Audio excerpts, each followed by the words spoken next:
நீங்கள் ஒரு உண்மையான ஆண் என்றால் உங்கள் டெஸ்டோஸ்டெரோன் அளவை அறிந்திருக்க வேண்டும். அது உயர்வா அல்லது தாழ்வா? ஏனென்றால் இன்றைய தலைமுறை பையன்களில் 90 விழுக்காடு பேரிடம் அந்த ஆண்மை குணம் இல்லை. அந்த ஆற்றல், அந்த ஆக்ரோஷம் எல்லாமே போய்விட்டது. ஆண்களுடைய பெண்மை குணங்களும் போய்விட்டன. குறைந்த டெஸ்டோஸ்டெரோன் காரணமாக மட்டும்தானா நீங்கள் இதில் ஈடுபடுகிறீர்கள்? உங்களால் ஒரு கேள்விக்கு பதிலளிக்க முடியுமா? இன்று ஆண்களிடம் டெஸ்டோஸ்டெரோன் அளவு என்னவாக இருக்கலாம்?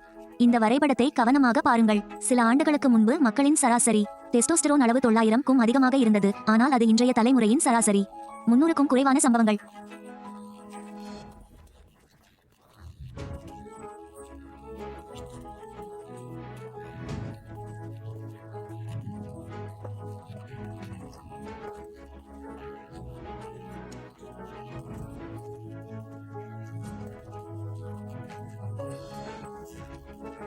உங்கள் வயது 14 முதல் 25 வயதுக்குள் இருந்தால் உங்களால் இயற்கையாகவே 10 மடங்கு வரை ஆற்றலை அதிகரிக்க முடியும்.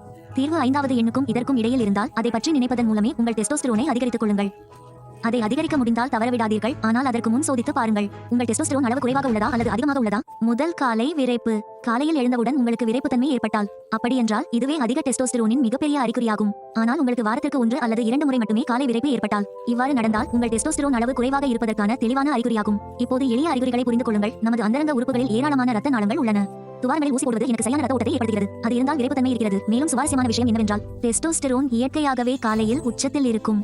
இதன் காரணமாக காலையில் உடல் தானாகவே வலுவான விரைப்பை உருவாக்குகிறது. சில சமயங்களில் விரைப்புத்தன்மை மிகவும் வலுவாக இருப்பதால் ஆண் இரவில் தூக்கத்திலிருந்து விழித்துக் கொள்கிறார். எனவே உங்களுக்கு காலையில் வழக்கமான விரைப்புத்தன்மை ஏற்படவில்லை என்றால் உங்கள் டெஸ்டோஸ்டெரோன் அளவு குறைவாக உள்ளது. இதுதான் முதல் அறிகுறி. அடுத்து இரத்த பரிசோதனை செய்ய தேவையில்லாத எளிமையான மற்றும் சக்தி வாய்ந்த அத்தகைய பாவங்களை நான் உங்களுக்கு சொல்லப் போகிறேன். மற்றும் கடைசியாக டெஸ்டோஸ்டெரோனை இயற்கையாக அதிகரிக்க சக்தி வாய்ந்த நுட்பங்கள். மேலும் உங்கள் மார்பு அல்லது வயிற்றில் உள்ள அதிகப்படியான கொழுப்பும் ஒரு காரணமாக இருக்கலாம். கழுத்தை சுற்றி அதிகப்படியான கொழுப்பு சேர்ந்தால் அதுவும் ஒரு வலுவான அறிகுறியாகும். உங்கள் டெஸ்டோஸ்டெரோன் அளவு குறைவாக இருக்கலாம். உடலில் அதிகப்படியான கொழுப்பு சேரும்போது இது நிகழ்கிறது.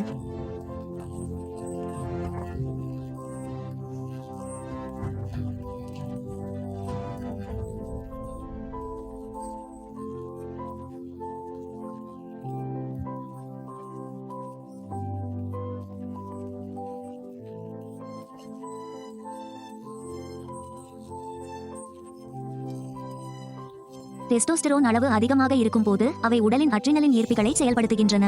இது இவ்வாறு செயல்படுகிறது. மேலும் இந்த ஏற்பிகள் சேமிக்கப்பட்ட கொழுப்பை சிதைத்து அதை ஆற்றலாக மாற்றுகின்றன.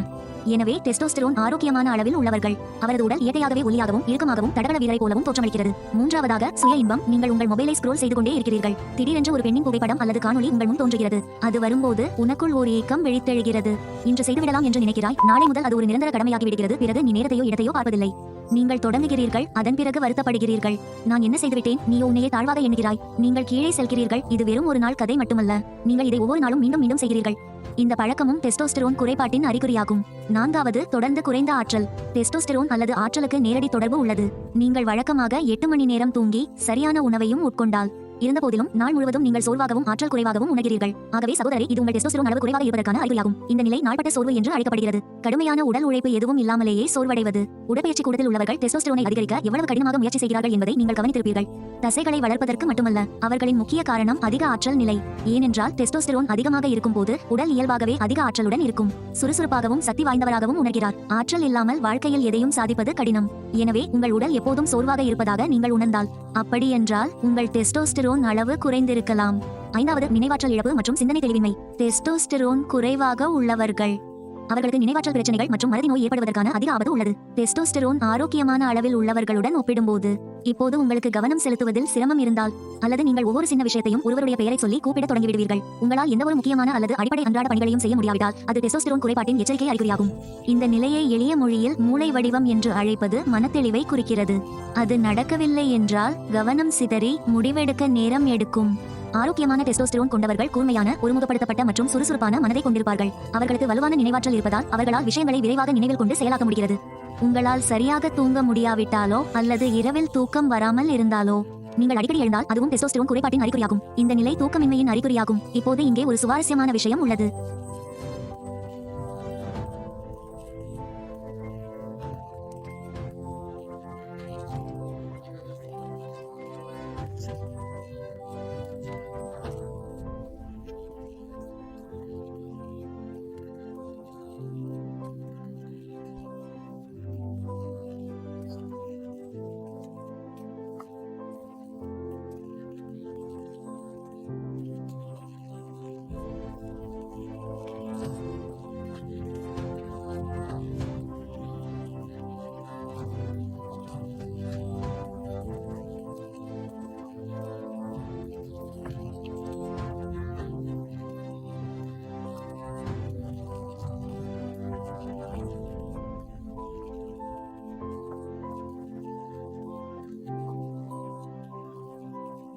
மனச்சோர்வு, தள்ளி போடும் பழக்கம் மற்றும் நாளை செய்து கொள்ளலாம் என்ற மனப்பான்மை ஆகியவை எல்லாவற்றிலிருந்தும் நீங்கிவிடும்.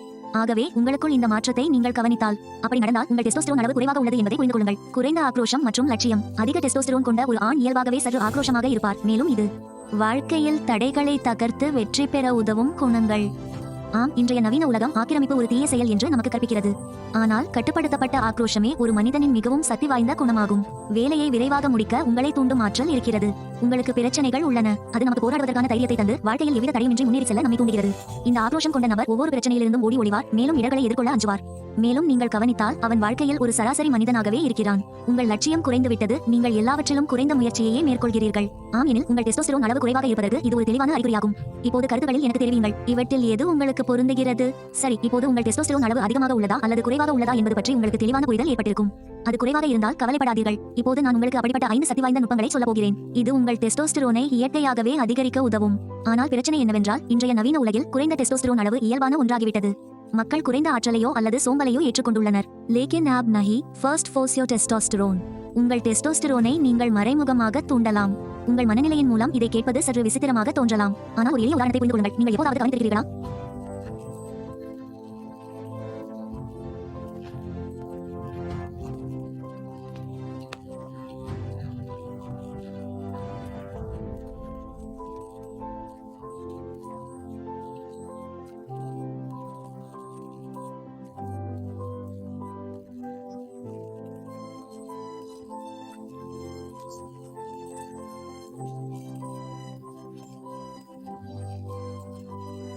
டெஸ்டோஸ்டெரோன் குறைக்கப்பட்டுள்ளது. இரண்டாவதாக, ஒரு மிருகமாக மாறிவிட்டாய். டெஸ்டோஸ்டெரோன் மிக அதிகமாக அதிகரிக்கும் போது நீங்கள் உங்கள் வாழ்க்கையை ஆதிக்கம் செலுத்த தொடங்குகிறீர்கள். நீங்கள் ஒரு போட்டியில் வெற்றி பெறும் போது நீங்கள் தோற்றவுடன் டெஸ்டோஸ்டெரோன் அளவு உடனடியாக அதிகரித்து நேராக குறைகிறது. வாழ்க்கையில் வெற்றி பெறும் பழக்கங்களை வளர்த்துக் கொள்வது வெற்றிக்காக மட்டுமல்ல, உங்கள் ஹார்மோன்களுக்காகவும் தான். இதற்கு முக்கியமானது என்னவென்றால், உடற்பயிற்சி கூடத்திற்கு செல்வதும் எடை பயிற்சி செய்வதும் டெஸ்டோஸ்டெரோனை அதிகரிக்கும் என்று மக்கள் கூறுகிறார்கள். அது உதவும், ஆனால் உடற்பயிற்சி கூடத்திற்கு செல்வது மட்டும் போதாது. நீங்கள் அதே வழக்கத்தை பின்பற்றி வந்தால்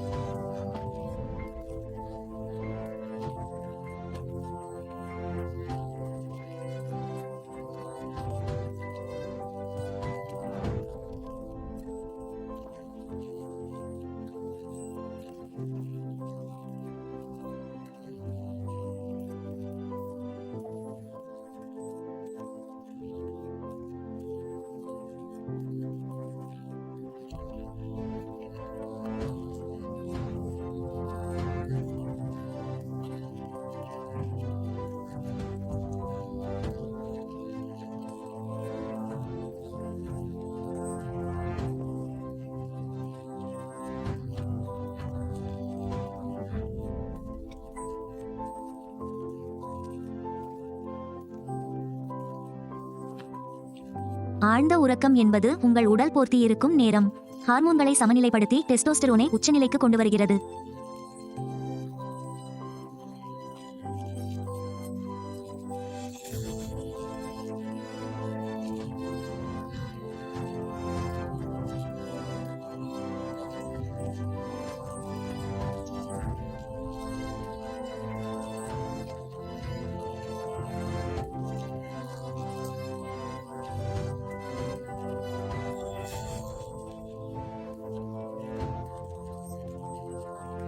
இது டெஸ்டோஸ்டெரோனை மட்டுமல்ல, உங்கள் ஆரோக்கியம், ஆற்றல், வளர்ச்சி என எல்லாவற்றையும் சேதப்படுத்துகிறது.